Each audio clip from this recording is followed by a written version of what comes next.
Innal hamdalillah nahmaduhu wa nasta'inuhu wa nastaghfiruh wa na'udzu billahi min shururi anfusina wa sayyiati a'malina may yahdihillahu fala mudilla lahu wa may yudlil fala hadiya lahu wa ashhadu an la ilaha illallah wahdahu la syarika lahu wa ashhadu anna Muhammadan abduhu wa rasuluh.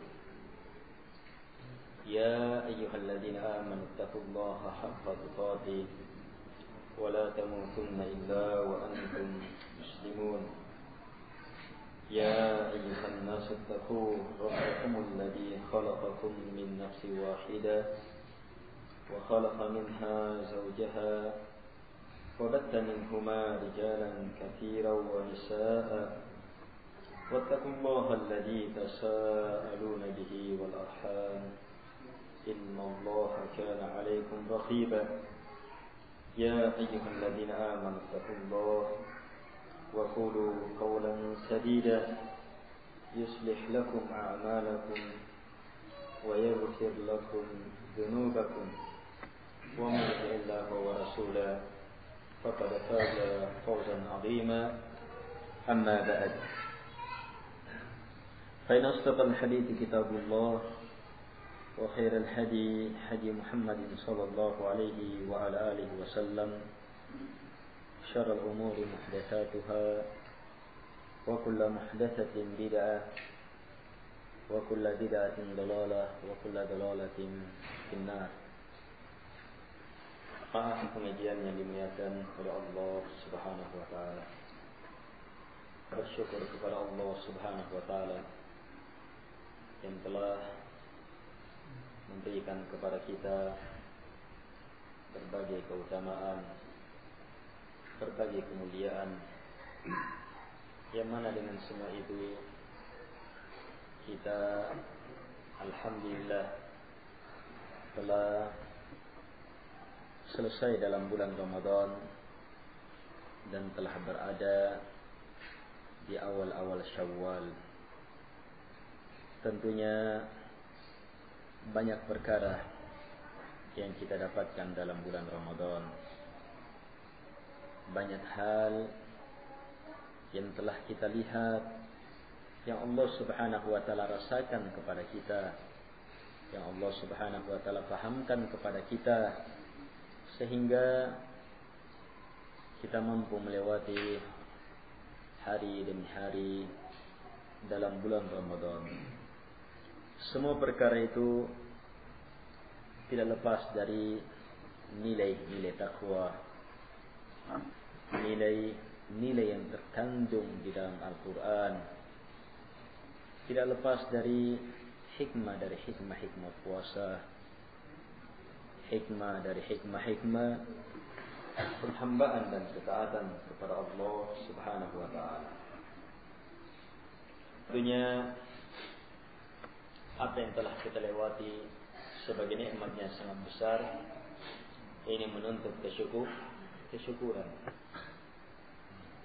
Apalah arti nikmat yang amat besar kalau ternyata kita tidak mampu mensyukurinya? Apa arti anugerah yang sangat besar kalau ternyata kita tidak mampu memegang nikmat itu? Ikhwah rahimahumullah. Karena itulah saya ingatkan diri saya dan kepada jamaah seluruhnya bahwa di saat-saat ini nilai-nilai kesyukuran atau upaya dalam bersyukur kepada Allah Subhanahu wa ta'ala ini harus betul-betul kita manfaatkan. Harus kita betul-betul nampakkan. Nikmat besar menuntut kesyukuran yang lebih besar. Kalau tidak, maka kita terancam. Hanya dua hal yang Allah Subhanahu wa taala sebutkan tentang nikmat ini. La in syakartum la azidannakum wa la in kafartum inna 'adzabi lasyadid. Hanya dua hal. Jika kalian bersyukur, maka saya tambah. Dan jika kalian ingkar, maka azabku sangatlah pedih. Hanya dua. Mampu mensyukurinya atau ingkar terhadap. Kemuliaan dalam bulan Ramadan adalah nikmat yang menuntut kesyukuran. Bahkan dia nikmat yang amat besar, mengalahkan nikmat-nikmat keduniaan. Nikmat salat jamaah lebih mantap dalam bulan Ramadan. Nikmat salat lebih mantap dalam bulan Ramadan. Bertambah salat kita dalam bulan Ramadan. Nikmat membaca Al-Quran. Nikmat berpuasa. Berbagai nikmat-nikmat kemuliaan lainnya dalam bulan Ramadan. Ini menuntut kesyukuran. Bagaimana mensyukurinya?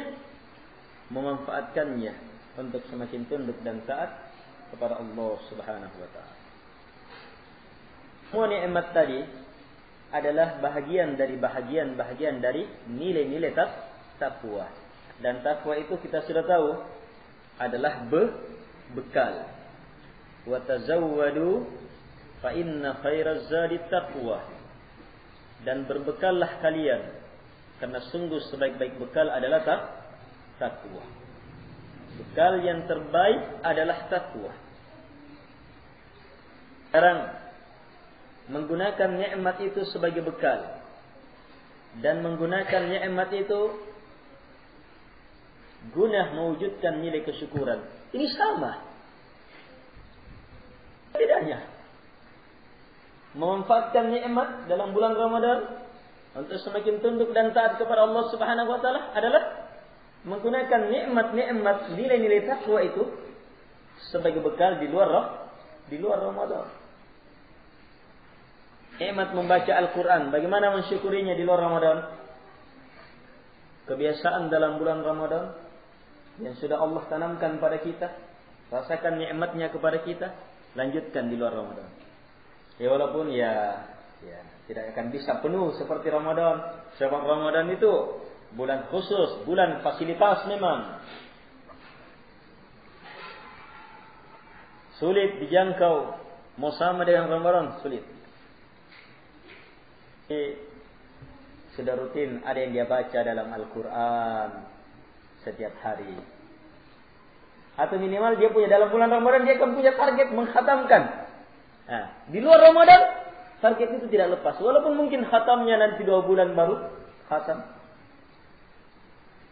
Lepas itu artinya apa? Kita gunakan nikmat dalam bulan Ramadan di luar Ramadan.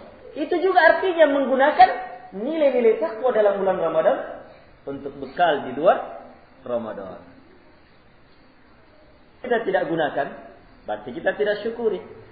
Maka nikmat ini akan berlanjut pada kalimat selanjutnya, wala in kafartum inna adzabi lasyadid. Sebab beda orang yang meninggalkan kebaikan setelah tahu kebaikan itu dan merasakannya dengan orang yang meninggalkannya karena memang belum pernah tahu. Karena belum pernah tahu, belum pernah merasakannya. Walaupun sama-sama terlarang, sama-sama tersesat, tapi setelah tahu maka bahaya jemaah. Ini dikatakan oleh penyair, in kunta la tadri fatilka musibatun wa in kunta tadri fal musibatu a'zamu. Jika kamu tidak tahu, maka itu adalah musibah. Tetapi jika kamu tahu, maka musibahnya lebih besar. Ini tadi di antara penggunaan.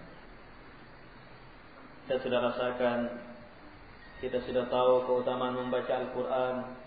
Allah sudah berikan bagaimana nikmatnya membaca Al-Quran. Terasa betul jemaah.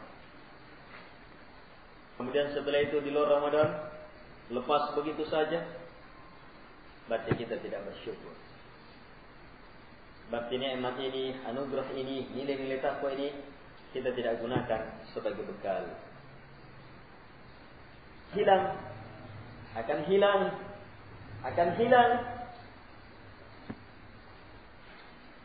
Nah, gimana bisa mengharapkan kebahagiaan yang kedua untuk orang yang berpuasa?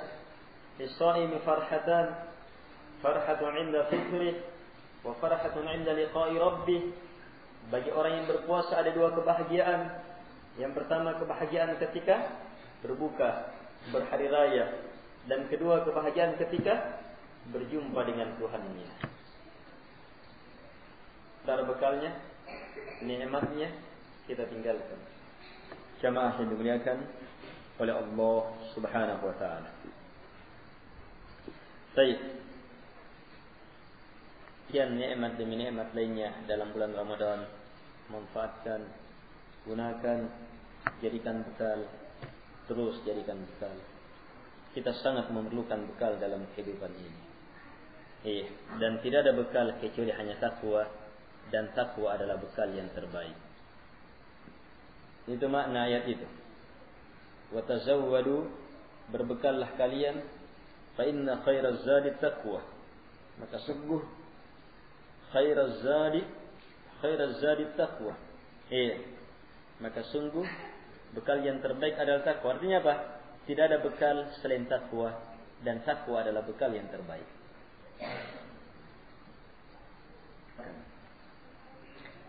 Antara nilai-nilai takwa yang betul-betul harus kita gunakan adalah apa yang terbahas dalam kitab ubudiyah ini. Terasa bagaimana ubudiyah, penghambaan dalam bulan Ramadan.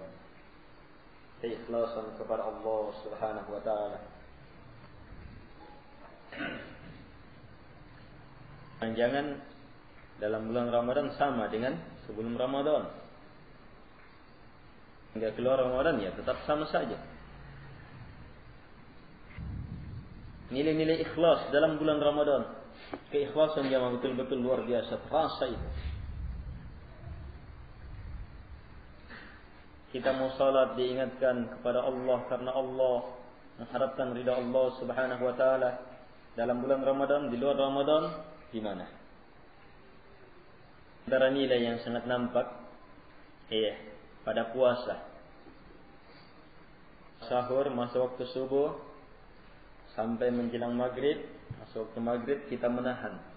Menahan apa? Kita menahan apa jemaah? Makan, minum, dan hal-hal yang dilarang. Makan, minum itu sebelumnya apa? Halal kan? Bukan sesuatu yang haram. Larangannya bukan larangan berdusta, bukan larangan khusus. Dusta itu dilarang di luar Ramadan, itu sudah dilarang.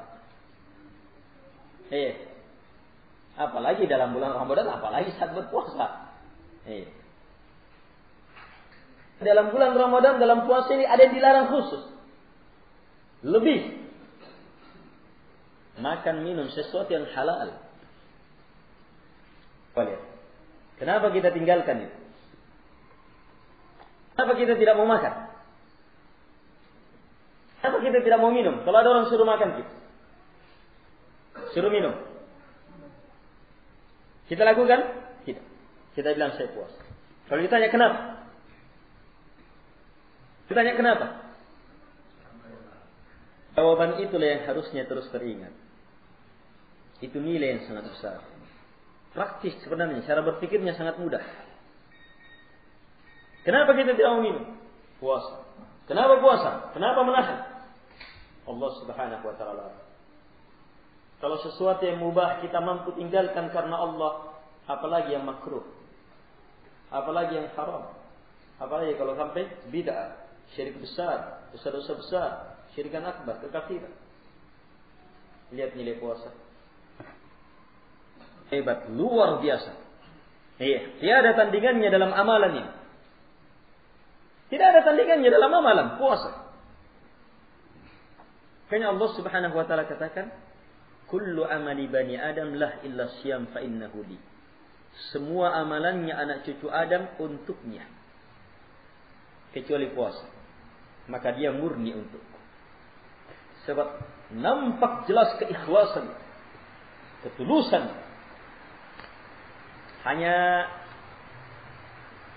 kalau puasanya kita sekedar puasa karena terbiasa, maka nilai yang saya sebutkan tadi itu terlupa. Menahan juga. Kenapa? Karena memang terbiasa menahan. Menahan sebab orang-orang lagi menahan semuanya. Di rumah tidak ada yang makan, tidak ada yang minum. Sekedar berubah keadaan saja, dia pun berubah. Bukan karena adanya nilai tadi. Nilai yang muncul ketika kita ditanya, kenapa tidak makan? Padahal ini halal ini. Kenapa tidak makan nasi? Padahal halal itu. Kita katakan berpuasa. Kenapa puasa? Kenapa menahan? Berpuasa kan menahan. Kenapa menahan? Jawaban itu. Kenapa kamu tahan? Kenapa kamu tidak mau makan?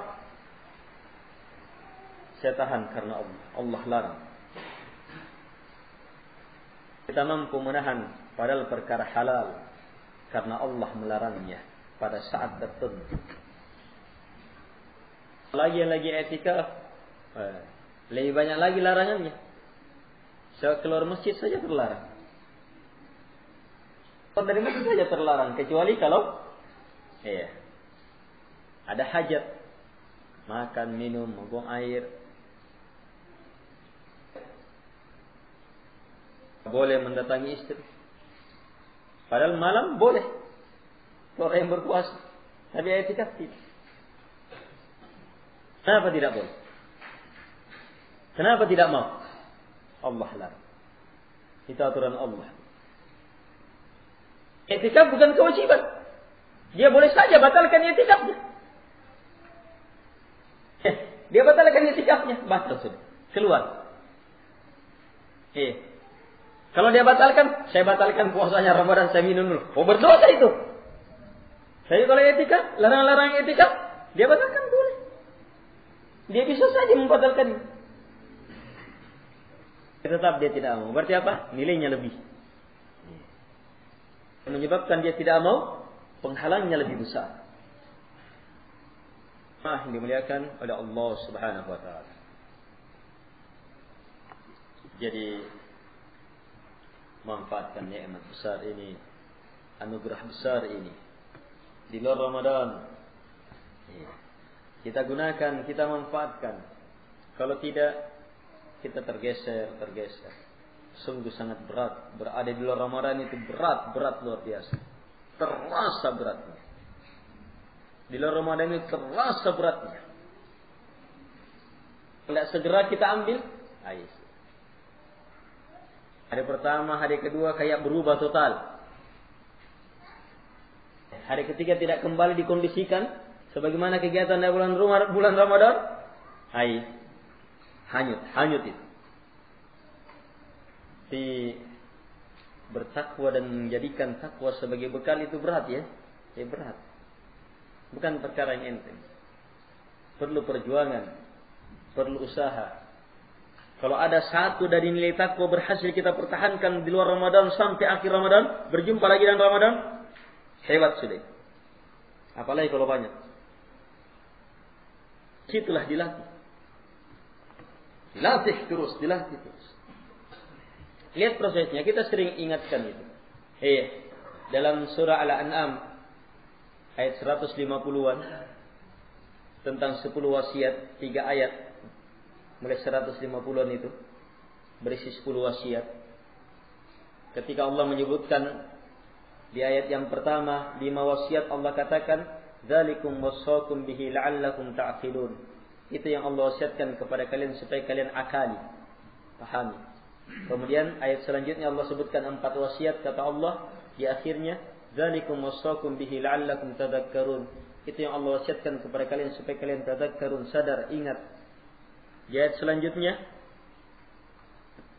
Allah Subhanahu wa taala menyebutkan satu wasiat dan menutup dzalikum wasaqum bihi la'allakum tattaqun. Itu yang Allah wasiatkan kepada kalian supaya kalian bertakwa. Ta'qilun dulu baru tadhakkarun baru tattaqun. Kata para ulama jelaskan ayat ini, tattaqun itu harus melewati ta'qilun dulu. Tadhakkarun baru kemudian baru bisa tattaqun. baru selanjutnya menjadikannya sebagai bekal. Jadikannya sebagai bekal. Pembahasannya mudah, prakteknya yang perlu. Prakteknya yang perlu. Ini perjuangan. Allakum ta'qilun, supaya kalian ta'qilun. Ta'qilun itu apa? Dari kata akal. Akal itu simpul. Iya. Orang Arab bilang i'qil. Ikat. Simpul. Pahami dalam bahasa Indonesia. Pahami dalam bahasa Indonesia secara kata akal dalam bahasa Indonesia tidak bisa dipahami maknanya ta'qilun di situ. Allakum ta'qilun, supaya kalian ta'qilun, mengakalinya. Akal itu dari kata apa? Akal. Simpul. Berarti apa? Paham yang tersimpul. Menjadikan ilmu tersimpul itu saja itu prosesnya lama. Jadikan ilmu itu tertanam. Sekarang mungkin kita paham. Tapi belum tentu tersimpul ya. Tentu tersimpul. Walaupun paham sekarang, belum tentu tersimpul. Sampai keluar, hilang lagi. Dia tersimpul, terikat. Ilmu itulah yang nanti menjadi proses selanjutnya. La'allakum tadakkarun, supaya kalian tadakkarun, mengingat. Ingat. Menghadapi peristiwa diingatkan. Oh, ini ilmunya. Ada ilmu.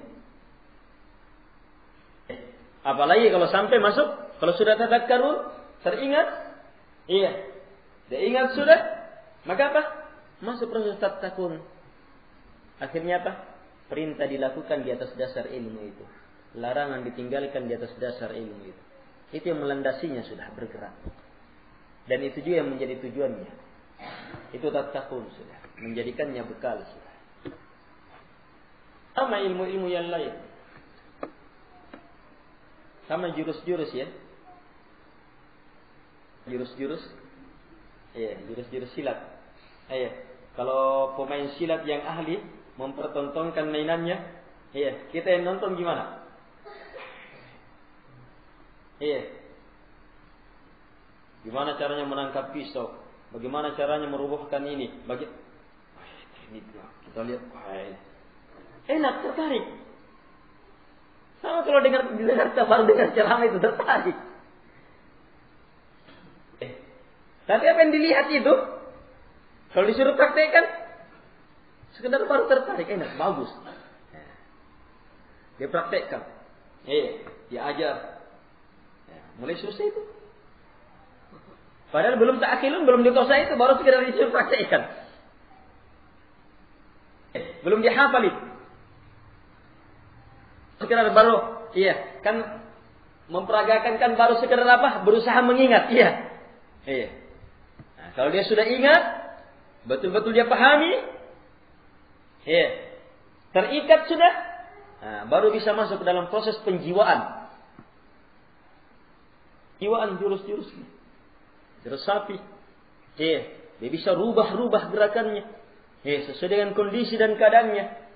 Baru selanjutnya baru masuk. Kalau menghadapi musuh berfungsi.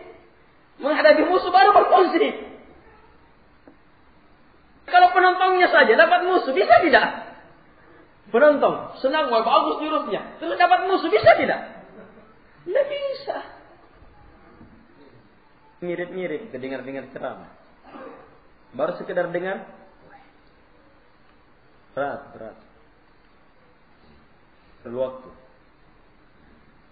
Jangan dienteng-entengkan. Perlu perjuangan memang. Perlu mujahadah betul. Dan ingat jamaah, bagaimanapun hebatnya mujahadah kita, tetap doa adalah penentu. Minta kepada Allah. Dan ini juga adalah nilai dari nilai-nilai yang Allah beri kepada kita dalam bulan Ramadan. Pasti lebih banyak doakannya kita dalam bulan Ramadan daripada di luar Ramadan. Lebih banyak doanya. Itu supaya Allah berikan, tanamkan kepada kita nikmatnya berkat. Mengharap dan terus meminta kepada Allah Subhanahu wa taala. Yang ingat, ada yang namanya kekuatan niat dan maksud. Kita baru penonton kita. Tapi dengan tontonan kita sudah tertarik, tertanam tekad yang tidak akan bisa terlepas. Kita sudah mulai belajar. Walaupun susah menghafalnya, tapi sudah mulai dengan tujuan sampai ke puncak. Bisa memanfaatkannya sampai ke puncak. Kalau ditakdirkan meninggal sudah dengan niat itu, dengan sudah ada langkah, maka apa? Berlaku innamal a'malu binniyat wa innamal likulli imri'in ma nawah. Kalau amalan itu kecuali dengan niatnya. Dan tidaklah yang akan diperoleh tiap-tiap orang kecuali hanya dengan apa yang dia telah niatkan, apa yang tertanam. Hadis itu, wa innamal likulli imri'in ma nawah, dan tidaklah tiap-tiap orang kecuali hanya mendapatkan sesuai dengan apa yang diniatkannya, apa yang menjadi tekad dan targetnya. Ini kembali kepada niatnya. Kalau niatnya bagus, bagus. Kalau niatnya jahat, ya jahat juga. Besar niat jahatnya. Besar tekadnya dalam mewujudkan sunnah. Besar tekadnya dalam menegakkan ketauhidan. Besar tekadnya dalam menegakkan agama Allah Subhanahu wa taala, Quran dan sunnah. Tapi kalau di dalam juga besar tekadnya dalam mewujudkan kebatilan, dalam mewujudkan kesyirikan, dalam mewujudkan bid'ah, tertanam, tidak bisa tergeser sudah. Ini mengerikan juga.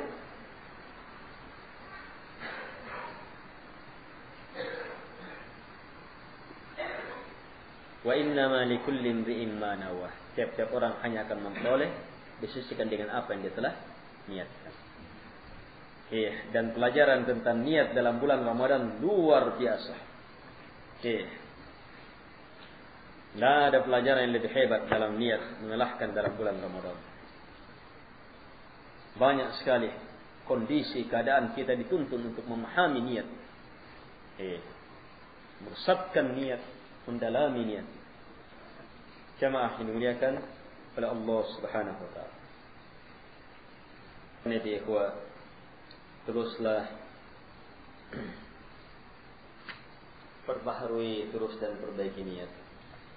Di sini saya ingatkan diri saya dan kepada jamaah, sudah pernah kita sampaikan bahwa dalam niat ada 3 hal yang perlu diingat.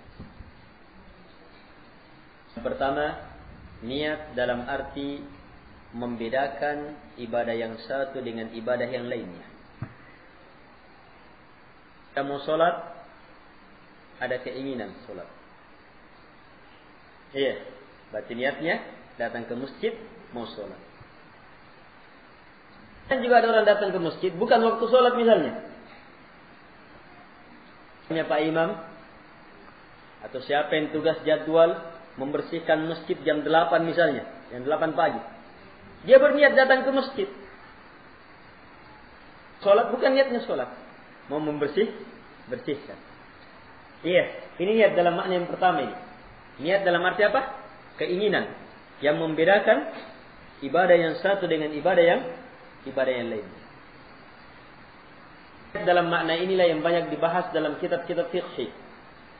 Imam Syafi'i rahimahullahu taala mengatakan, niat atau hadis innamal a'malu binniyat ini masuk ke dalam 70 bab pembahasan fiqh. Zakatnya, puasanya, zakatnya, wakafnya, ininya tidak lepas dari niat dalam makna pertama ini.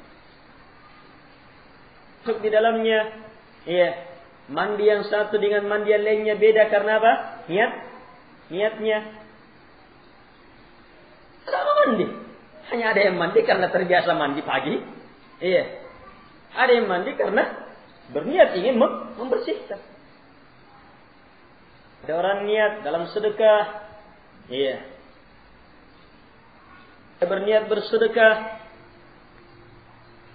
Dia kasih orang, dia titip sama orang supaya kasih orang yang berhak menerimanya. Ternyata yang datang ambil anaknya. Yang datang ambil. Anaknya juga orang berhak menerima. Anaknya bawa lagi ke orang tuanya. Kado ikon nih. Mana kau ambil dia di situ? Saya yang titip itu, bukan untuk kau ini. Maka gimana hukumannya? Si bapak sudah selesai. Kamu dapat pahala sesuai niatmu. Si anak mengambil haknya, tidak ada permasalahan.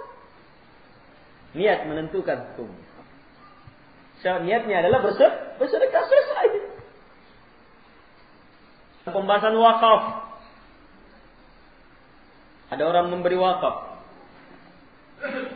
Ada beberapa tanahnya. Yang kecil, ada yang sedang, ada yang besar.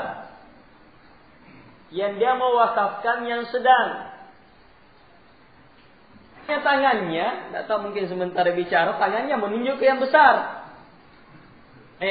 Yang dia bawa itu menyangka yang besar. Ketika mau diurus, mau dipagar, mau diapa misalnya, kenapa yang itu kamu? Kita bilang ini wakafnya ini. Bukan itu. Kita tunjuk ini. Mana yang jadi? Niatnya apa niatnya dia ketika itu? Yang sedang? Itu yang jadi yang sedang. Niat. Niat masuk, niat dalam makna yang pertama ini masuk dalam banyak sekali pembahasan fikih. Ini dibahas dalam kitab-kitab fikih. Ini dibahas dalam banyak kitab fikih. Niat dalam makna pertama inilah yang membedakan apa? Ibadah dengan kebiasaan. Ada orang terbiasa melakukan sesuatu, tidak ada lagi niatnya karena sudah terbiasa. Perlu niat. Sekarang niat dalam makna yang kedua. Niat artinya memaksudkan kepada siapa dan untuk apa amalan itu. Berniat kepada Allah semata-mata mengharapkan ridha Allah, wajah Allah Subhanahu wa taala. Ini niat. Tadi orang berwakaf, wakafnya ini.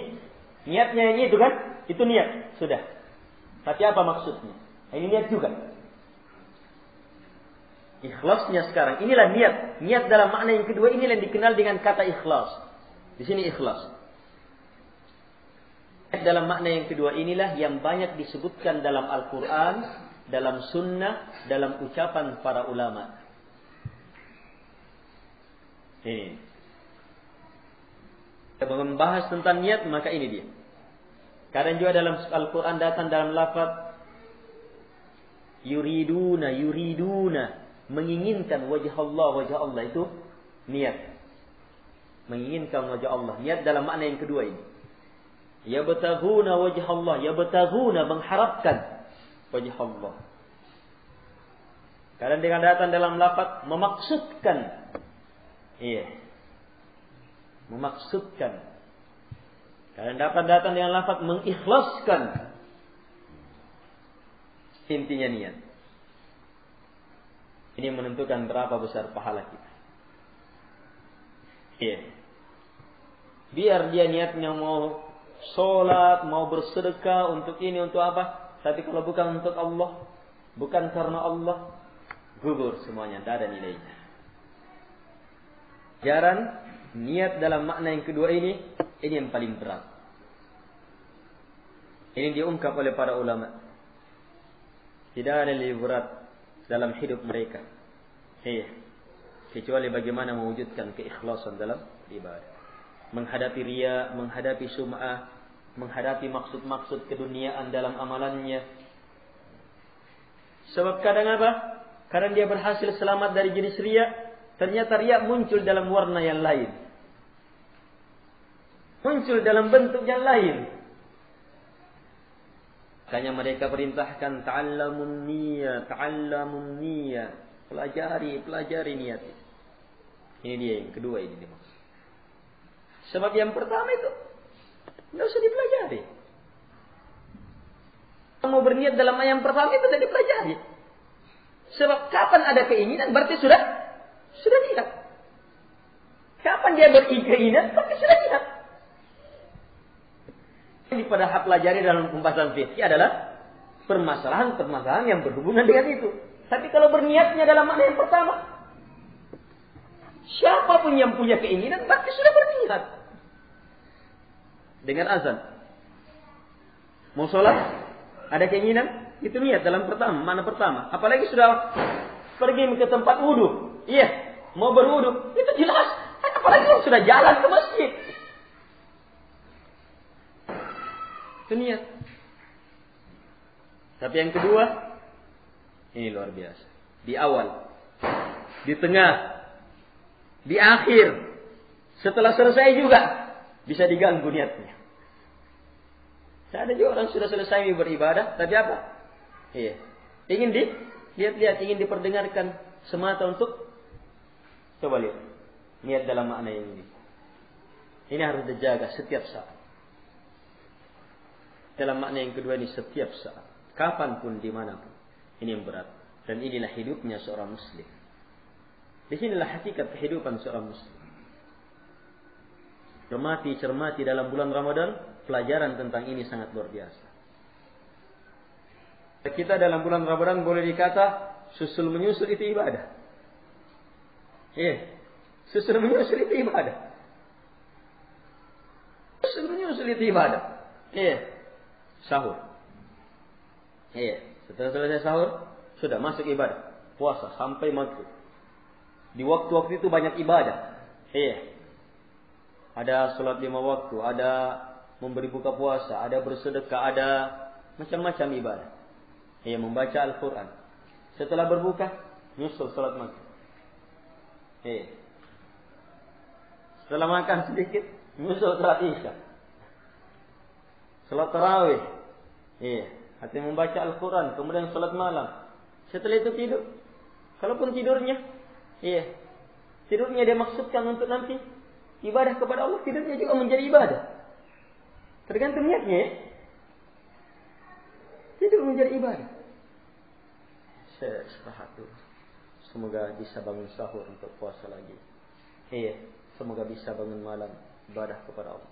Berdiri ibadah tidurnya. Setelah bangun lanjut ibadahnya. Sahur lagi. Iya. Terus susul menyusul ibadah. Dan setiap ibadah apa? Iya, dilatih pembaharuan niat. Iya, pembaharuan niat. Gimana berniat? Kepada Allah karena Allah itu gimana? Terjaga. Kepada Allah karena Allah terjaga. Kepada Allah karena Allah terjaga. Terus dijaga. Ini yang paling berat.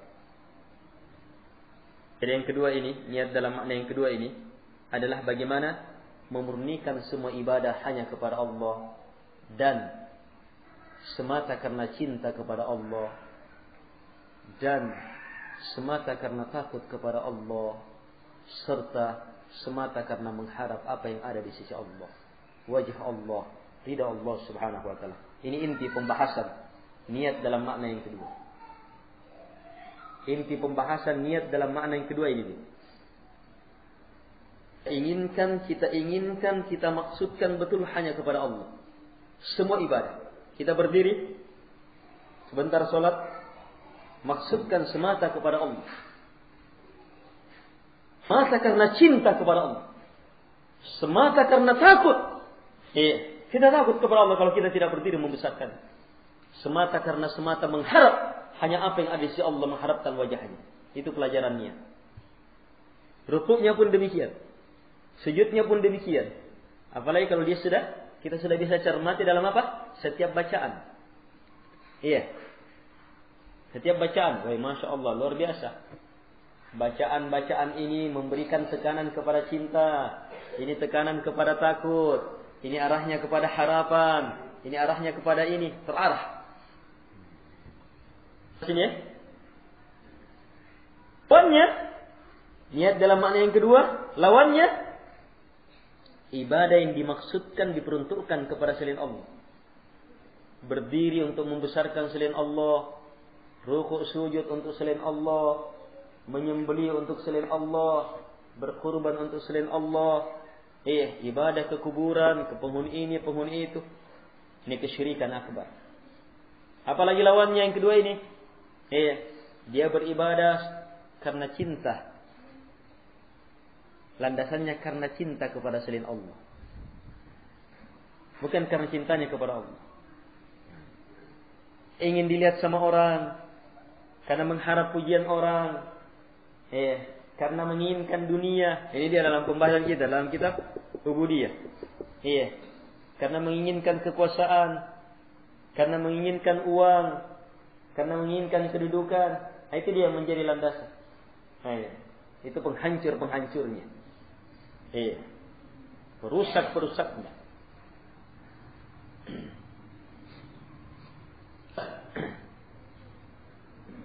Apalagi karena takut, karena pada selain Allah Subhanahu wa taala. Dia lakukan itu karena takut kepada selain Allah Subhanahu wa taala. Gugur. Terus yang amalan karena Allah, atau amalan yang jadi amalan itu ada amalan satu murni kepada Allah karena Allah, tak ada sama sekali kepada selain Allah. Murni kepada Allah karena Allah, wajah Allah, ridha Allah, surga Allah. Wajah Allah beda dengan ridha Allah, surga Allah. Murni yang tidak ada tandingannya.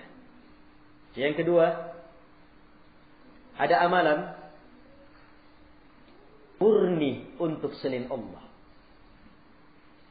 Murni mengharap selain Allah. Dia sholat semata supaya jadi PNS. Ini memang dasarnya dia sholat. Dia sholat malam. Sekarang pencatatan ini. Siapa yang terangkat ini? Dia mau geser itu pencatat itu dengan doa yang pada sholat malam. Jadi memang dia sholat malam karena itu. Maksudnya memang untuk itu. Ini murni. Yang ini sifatnya orang kafir, sifatnya orang munafik. Hampir tidak ada sama orang yang beriman pada sholat dan puasa. Pada sholat dan puasa. Hampir tidak ada pada sama orang beriman. Tapi kalau sedekah, yang banyak-banyak manfaatnya dirasakan sama orang, mungkin ada orang yang beriman kena juga penyakit ini. Yang jelas, siapa yang murni amalannya karena selain Allah, mengharapkan pujian orang atau semata karena dunia kedudukan, maka ini batal amalannya. Terus yang ketiga, yang pertama jelas ya. Yang kedua, murni karena selain Allah. Selain Allah itu apa? Karena ingin dipuji atau karena keduniaan. Baik. Yang ketiga, halnya asalnya bercampur. Ingin sholat karena Allah, tetapi ada juga karena selain Allah. Asalnya tercampur asalnya. Memang yang mendorong sholat kalau tadi murni kepada selain Allah ya. Kalau ini tidak, ada karena Allah, tetapi ada juga campurannya karena selain Allah Subhanahu wa taala. Apa itu? Karena ingin dilihat. Ingin dilihat. Karena ingin dilihat. Maka apa? Yang ini yang benar amalannya juga batal. Tidak ada apa-apanya. Apa? Asal maksudnya beramal tercampur. Ini riya. Tapi kalau hukum selanjutnya, kalau asalnya dia beramal karena Allah, tetapi ada juga karena ingin dapat ghanimah. Mau berperang, ada asalnya. Ada asal, dia tidak bisa ingkar itu. Dia juga mau dapat harta rampasan. Karena Allah. Tapi ada asal juga karena ingin dapat harta rampasan. Ini bukan riya ini ya. Hati-hati, ini bukan riya. Kalau yang tadi itu riya. Asalnya tercampur oleh riya. Maka ini gugur amalannya. Kalau ini bukan riya. Tapi karena menginginkan sebahagian dari keduniaan. Ya memang akan diberikan kepada ghanimah misalnya. Atau misalnya jadi prajurit. Ada gajinya. Jadi pegawai Pegawai guru kan bagus, amalan bagus. Tetapi apa? Nah, gajinya juga menjadi asal dalam niatnya. Maka apa ini hukumnya? Kalau ini hukumnya, amalannya sah. Tetapi nilai amalannya berkurang. Nilai amalannya berkurang. Tidak sama dengan yang murni. Tidak ingin. Walaupun mungkin di akhirnya dikasih juga. Ya kalau dikasih dari apa? Tapi dia mampu menghilangkan. Tidak ada maksud untuk selain. Disitulah kehebatan dalam berniat. Ini perlu dipelajari. Tidak semua orang bisa. Iya. Ada jalur untuk mempelajarinya. Quran dan Sunnah. Itu perlu dipelajari. Perlu dipelajari. Dipelajari terus. Itu pelajarannya tidak didapatkan dalam pengajian. Langsung praktek. Tiap-tiap orang akan diuji oleh Allah Subhanahu wa taala kalau sudah dapat ilmu ini.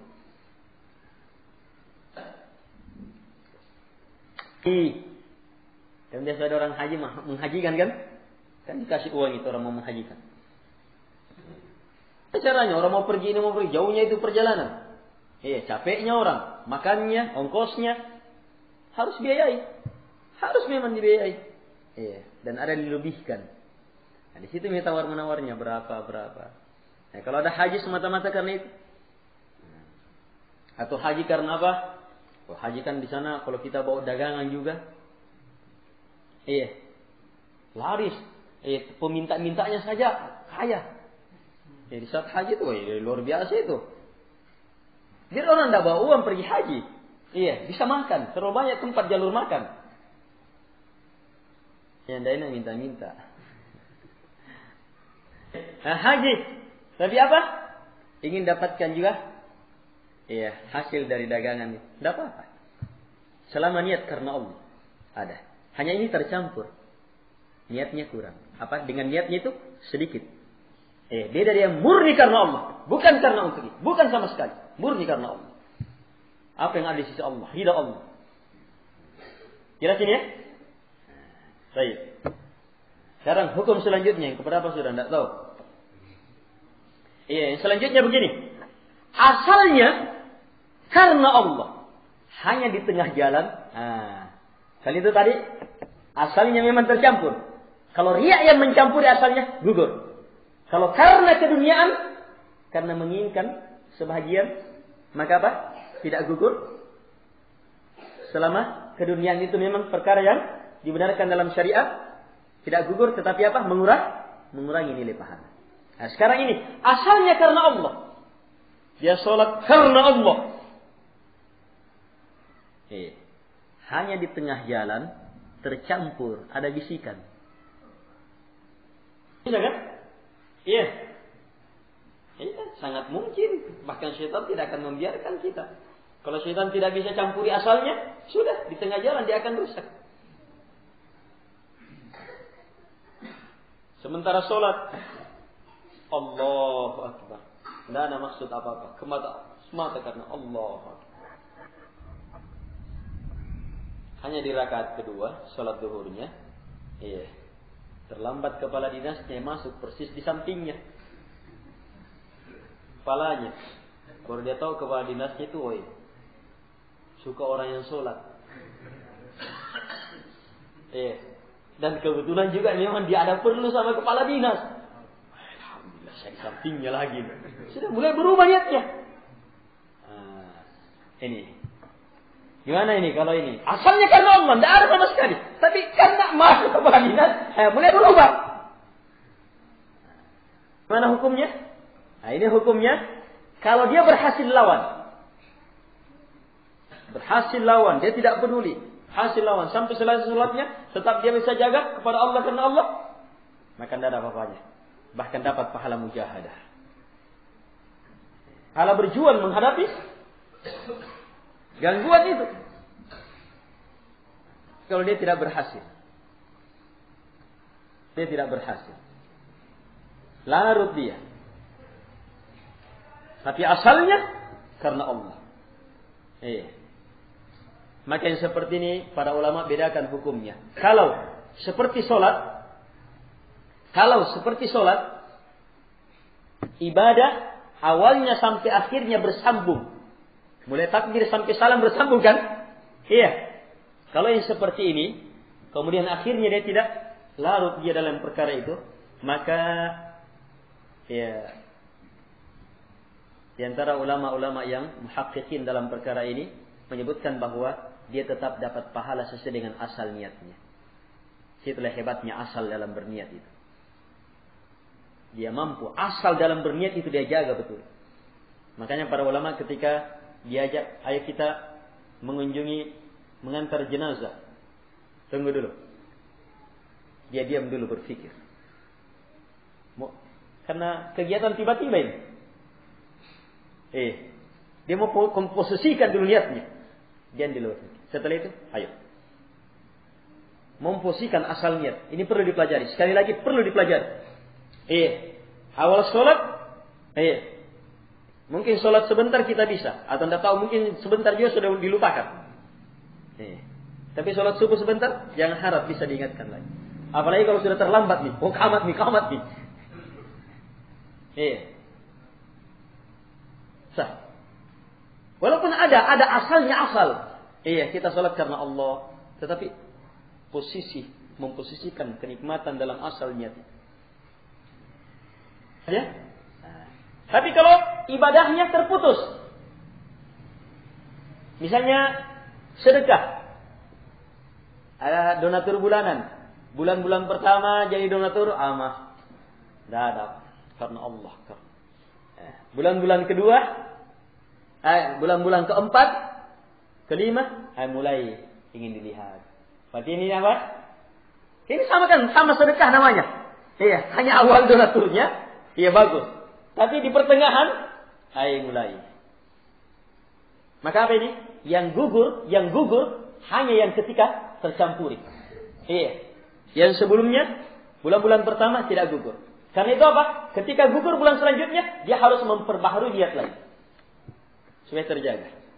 Demikian pula dalam menuntut ilmu. Awal-awal dalam menuntut ilmu, karena Allah semangat. Selanjutnya, lama-lama mengajar juga demikian. Awal-awalnya semangat. Lama-lama, ketika mulai terpengaruhi ria yang dominan, itu menjadi maksud, sudah gugur amal. Perbaharui lagi, tajdid, pembaharuannya. Ini sebuahnya niat dalam makna yang kedua.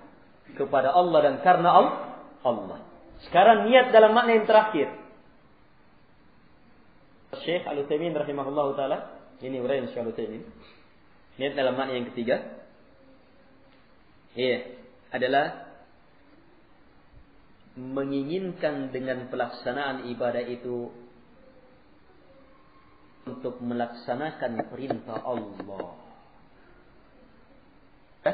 Beda dengan yang pertama, kedua. Beda? Belum bisa dia ini, cermati. Lihat solat terdengar azan, ada niat. Yang pertama, iya. Sekarang yang kedua, mau apa? Untuk apa? Kepada siapa? Kepada Allah, karena Allah, mengharapkan ridhanya. Iya. Bukan ingin dipuji, bukan karena keduniaan. Ini yang kedua. Yang ketiga, kita mau lakukan semata-mata karena kita yakin ini petunjuk dari Allah. Kita lakukan semata karena kita tahu ini perintah dari Allah. Jelas? Yang ketiga ini tidak bisa dilakukan oleh pelaku bid'ah. Tidak ada keyakinannya terhadap amalannya. Tidak bisa. Perasaan saja yang main. Dia tidak bisa cermati. Tanya hatinya. Mana ayatnya, mana hadisnya. Yang melandasi kamu melakukannya. Bisa orang melakukan.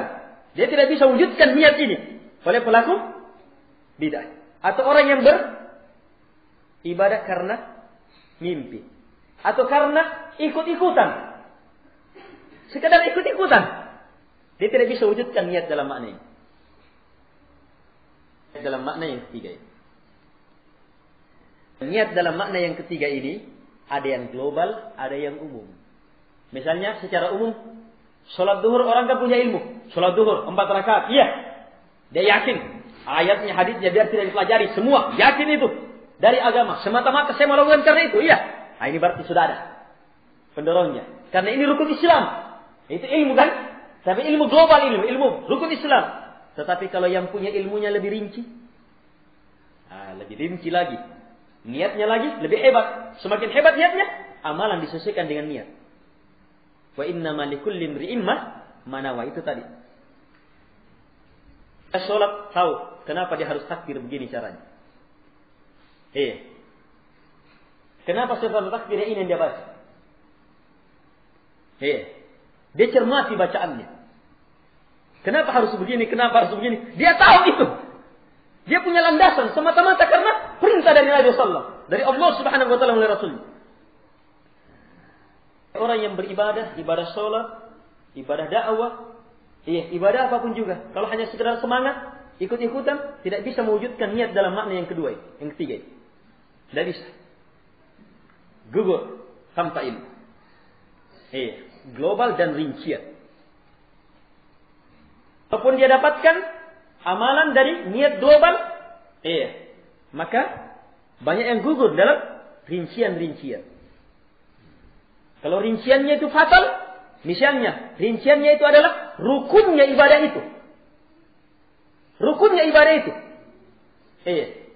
Maka bisa fatal ibadahnya. Misalnya apa? Dia sholat karena Allah. Ini rukun Islam. Hanya apa? Dia tidak tahu kalau orang sholat itu, kalau kentut, dia kentut saja. Bukan juga karena penyakit. Dari ilmunya. Dia nggak bisa. Makanya apa? Fatal ini. Rinciannya. Jadi itu kan rincian juga. Jadi rincian ada yang berhubungan dengan apa? Rukun-rukun ibadah. Ada yang syarat-syarat ibadah. Ada yang sunnah-sunnah ibadah. Dan perkara-perkara. Karena itulah ya ikhwah, keilmuan adalah kunci. Makanya Nabi ketika mengatakan man shama ramadhana imana wa ihtisaba. Man qama ramadhana imana wa ihtisaba. Puasa dan salat yang menggugurkan dosa itu apa? Imanan wahtisaba. Apa itu imanan? Yakin. Yakin itu kebenaran yang dilakukan secara global atau secara rinci. Dan ihtisaban. Ini ihtisaban, niat yang tadi itu. Ihtisaban, apa yang kamu inginkan? Kamu ada niatnya, apa yang kamu inginkan? Hanya di sini Nabi langsung sebutkan imanannya. Tapi ini yang melandasi, imanan yang melandasi. Jemaah, terus belajar, menuntut ilmu. Semakin dalam ilmu, yang global, yang rinci semakin diperdalam, maka innamal a'malu binniyat wa innamal likulli imri'in ma nawa.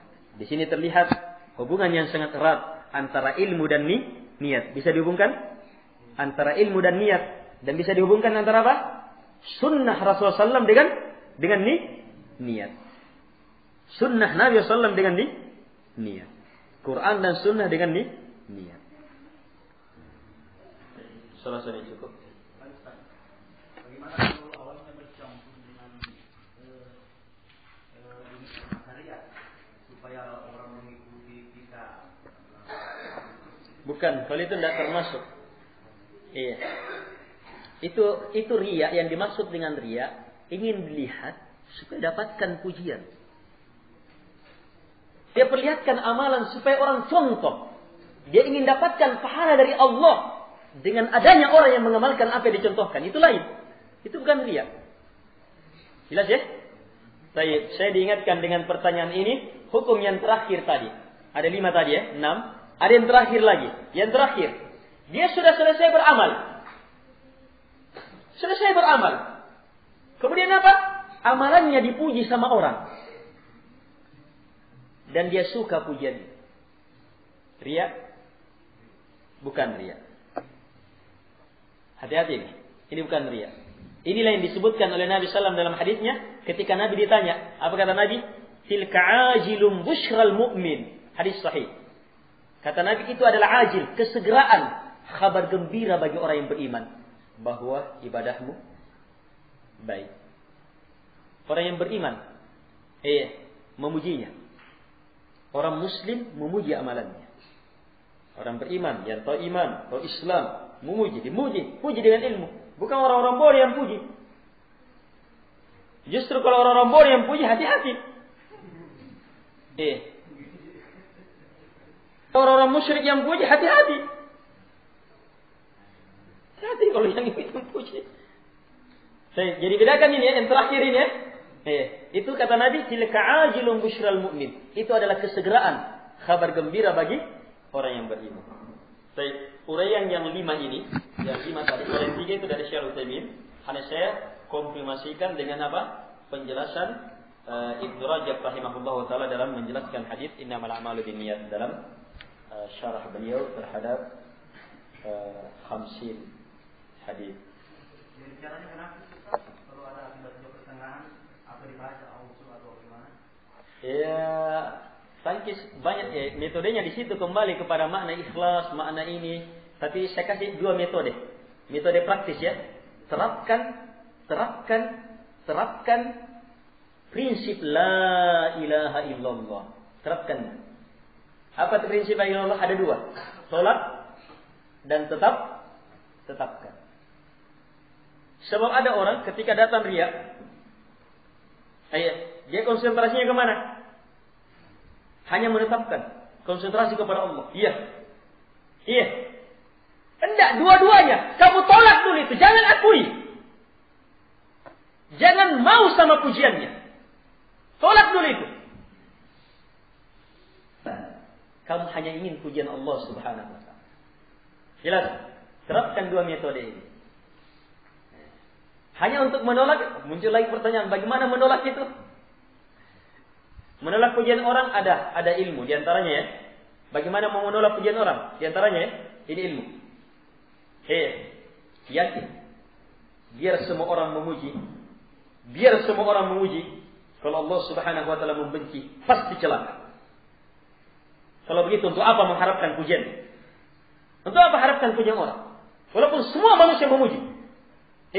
Semua manusia ridha sama kita. Semua manusia senang sama kita. Tidak marah sama kita. Tetapi Allah Subhanahu wa taala murka sama kita. Maka tetap kita akan celaka. Sebaliknya, kalau Allah senang sama kita, biar semua manusia benci, biar semua manusia lari dari kita. Kalau Allah cinta sama kita, maka kita pasti selamat. Kalau begitu harapkan hanya pujian Allah dan jangan sekali-kali mengharapkan pujian manusia. Itu ilmu. Ilmu ini dari Ibnu Qayyim untukmu menghadapi yang ini, gangguan yang ini. Tapi banyak jenis gangguan dan tiap-tiap gangguan ada ilmunya. Hanya kita bahas global saja ini. Saya sekian subhanallah.